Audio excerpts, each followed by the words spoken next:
Hello.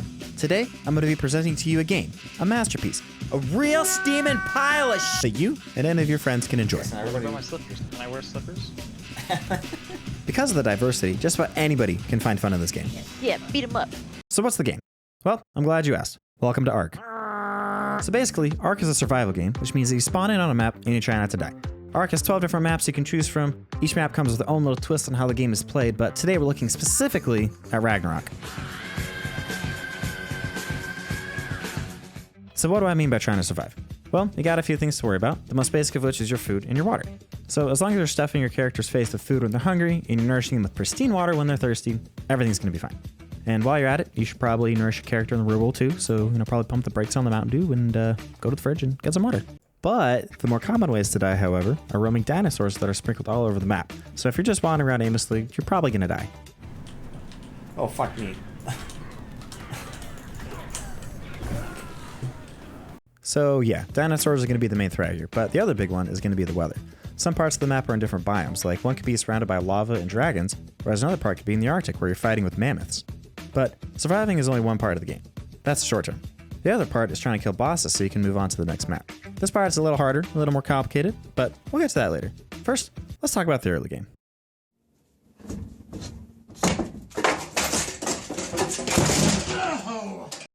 So the early game is one of the more invigorating parts of the game because you're still trying to set up a home base. Without a shelter, you're just going to get eaten by dinosaurs. So in order to actually make your first house, you need to go grab resources by literally punching a tree. Once you get enough shit from the trees, you can make a pickaxe and a hatchet, which will make the resource gathering go by a lot quicker. And soon enough, you can build the first part of your house, which is going to be called a foundation.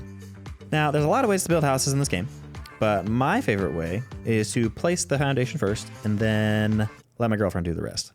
Wow. Yeah, right? So once you get your house set up and you've taken the precautionary measures to keep yourself safe, the next step is to try and progress through your tech tree. So if you're making a wood house, you want to try and make it a stone house. If you have a stone pick, you want to get a metal pick. And to do this, you need to mine some metal. Metal looks like rocks that have this weird sheen to it and look a little less boring than regular rocks. And that pretty much sums up the early game. And it seems like it's pretty easy and quick, but if you set up your base too close to a humongous dino like a Giga, Oh my god, that's fucking Giga. you're gonna have to get the fuck out of there and find somewhere else to set up shop, because you are not gonna kill that thing. Also, if you let your girlfriend build a base like I do, she's most likely gonna spend time to make it look cute and adorable. Instead of a long house, it's a tall house. They'll try to make it sound like it's all functional and shit, but don't buy into it. It's all lies. Fuck me. Saying where it's like, But that brings us to the mid-game.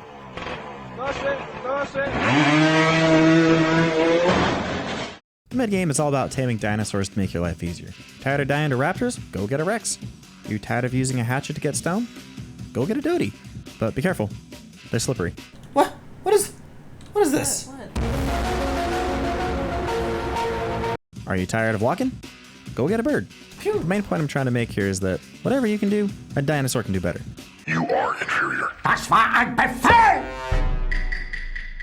Okay, so if these dinos are so fucking amazing, how are you supposed to tame them? Well, it's a good question, and simply put, we knock them out. To do that, you need to shoot them with tranq darts, and to do that, you need to make a weapon. Specifically, this one right here. Ark has all sorts of crafting stations you'll use throughout your time playing, but the first main one you use is called a smithy. Inside the smithy, you can make your first pea shooter called a long neck rifle. You can only shoot one round at a time, and its reload time is absolute garbage, but it gets the job done. All you need is a few resources to make it, and then you gotta move on to the ammunition. The ammunition takes metal and gunpowder to make. To make gunpowder, you need charcoal and spark powder. To make spark powder, you need stone and flint. But you can't do that in the smithy, you have to do that in the mortar and pestle. In order to do that, once you make all your shit, you go trap a dino so it can't run away. There's a lot of ways to do it, but for the big dino like this Rex, you can just put a bunch of these gateways around it so it can't leave. Gotcha, bitch. Once it's in there, you can just shoot it until it falls over. Now that it's unconscious, how the game works is that you gotta feed it some food for it to like you more, which sounds eerily familiar to something, but I don't quite know. But anyways, after it eats enough, it'll wake up and then you can do what you want with it. I personally like using a mod that allows you to basically put your dinos into a Pokeball for storage, and changing the levels of the dino helps out too, because then they won't die as fast unexpectedly. Why is he talking about mods? And he's changing the settings. Doesn't he know that that's just rude to the developers that spent all this time trying to make the game perfect at the way that it... Yes, my little grasshopper, I am well aware that modding and changing the settings will affect how the game was supposed to be played. That's why I did it! So now I feel like I need to address 3 different kinds of people that play Ark. The first kind is your typical hardcore gamer. Some call these players sweaty bros because of how involved they are in trying to win. If watching this video stresses you out, think what it's like to play against them. I imagine these players probably live in their grandma's basement and have Hot Pockets delivered to them on an hourly basis. I also imagine they spend most of their time on official PvP servers where you can attack other players but you can't actually change in the core settings of the map. Most of these players lack the ability to have fun and are highly against changing the game from the vanilla version. Nobody likes this group. The second group of individuals are the casual gamers. These guys just want to hop on every once in a while to a more relaxed kind of server, or they only battle the environment, a PvE server if you will. These guys enjoy the challenge that the game brings by itself, but they also enjoy taking the game at their own speed. This is to say they don't want their hard-earned shit stolen by people who play 18 hours a day. I have respect for this group. Meow. The last group is what we call the modders. They appreciate the platform that Ark provides, but they view it as more of a sandbox experience.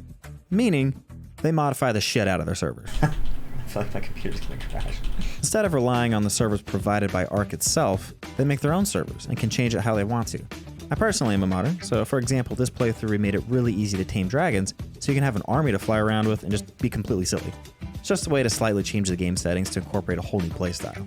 I can see that the sweaty bros might think we're little baby back bitches and, that's alright. But hey, I play games to have fun and my server's fun to me and my friends. So fuck you. Anyways, back to the game. So after you tame some dinos, the next thing to do is to explore the map, because these maps are huge. They have all kinds of fun biomes that range from deserts all the way over to tundras. It can be a lot of fun to explore with your partner, because you guys can kill stuff along the way, you can level up with each other. And after you've explored enough of the map, you can decide where to build a more centralized base that looks awesome. And again, I just let my girlfriend do the hard work. Oh, so cute. From here, it's pretty simple. You just farm a bunch of resources, and you keep progressing through the tech tree as you level up. You can build armor and more refined weapons, but again, the downers are going to be doing the heavy lifting for the most part. And that leads us straight into the endgame.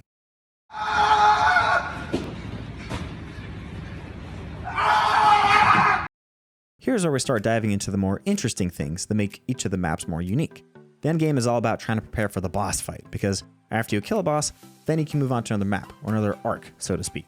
In order to launch the boss fight, you need to collect these things called artifacts. Now, artifacts are basically little trophies you get after completing small dungeons around the map. Some of these dungeons are easier than others, and by that I mean few of them are just location-based. That means all you need to do is just go and grab it.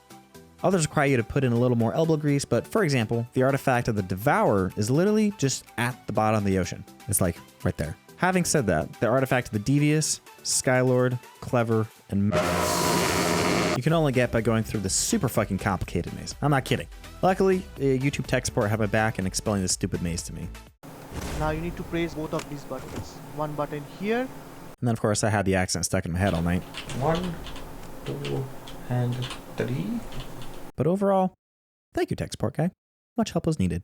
Long story short, you need to press a bunch of buttons and shit in the right order and make sure you're moving fast enough so they don't close behind you. And honestly, this maze was really cool at first, but damn did it get old. But after you get all the resources, you still need to have a lot of high level dinos to even have a chance at beating the boss. The best way to get strong dinos is this process called breeding. Now, breeding is so damn complicated, I'm not even going to try to explain all of it, but the basic gist is that each dino has traits, like how much health it has, or how much damage it can do. And when two separate dinos love each other very much, they make a baby. And then it has the potential to get the best traits from mommy and daddy. And now you have a super dino. You keep breeding until eventually you have a bunch of super dinos that can kill the boss. Now, when these maps came out, I feel like they were intended to keep the nerds busy for like at least a year. The devs probably wanted the players to be sufficiently entertained until they could crank out a new map. And the way they did this was by making the boss fights ridiculously hard to beat. For example, one of these bosses has close to 1,000,000 health. My maxed out, super strong, super in-bed dinos only have about 15,000 health. So yeah, it's brutal. Now, I'm sure there's going to be some sweaty bros that are going to the comments saying how easy it was for them to beat it and all you have to do is blah, blah, blah. But again, I just want to reiterate this part so no one's confused. Nobody likes the sweaty bros. If you do, that means that we couldn't save you. Another thing that can be helpful in the boss fights is having a good set of armor. In each of the dungeons are these drop crates that have a chance of dropping high tier pieces of gear. There are 6 tiers of equipment, Ascendant being the highest you can get. So by doing dungeons over and over again, you should be able to get a full set of armor. So now that you have all the artifacts, high level dinos, and a good set of armor, you're ready to start the boss fight. Once you get in there, you're not going to know what to do, so you're probably going to die. I think I died. Your tribe mate was I killed. was killed. This means you're going to have to go farm all of those resources again, and yes, I do mean all of them. Every single artifact. But once you master the boss fight, you can predict all their moves, you should be able to beat them fair and square. After you get the hang of it, it shouldn't be too bad, and soon enough, you'll actually be having fun. You did. Something cool about the bosses is that they drop this resource called Element, which allows you to build tech gear. It's basically futuristic space stuff that I'm not going to get into this video because we didn't really use it in our playthrough, but other maps use it a lot and it can be really fun. But that's it. Arc beaten. I'd say I prefer to spend most of my time in the early to mid game because I personally just can't stand how grindy the end game is, but the beauty of Arc is that you can change your own server to what you enjoy the most. If you hate mining resources, you can bump up the gather rate and focus on searching for dinos or, building a house. If you hate taming dinos, you can make it super quick and easy to tame them. The point is that you can make the game fun for just about anybody if you just tweak some settings. Even with all the settings I fucked with, it took my girlfriend and I about 3 to 4 months to beat. So there's no lack of content, and boy, oh boy, have I logged some hours recently. So go grab your friends and get killed by some dinos. Oh my god.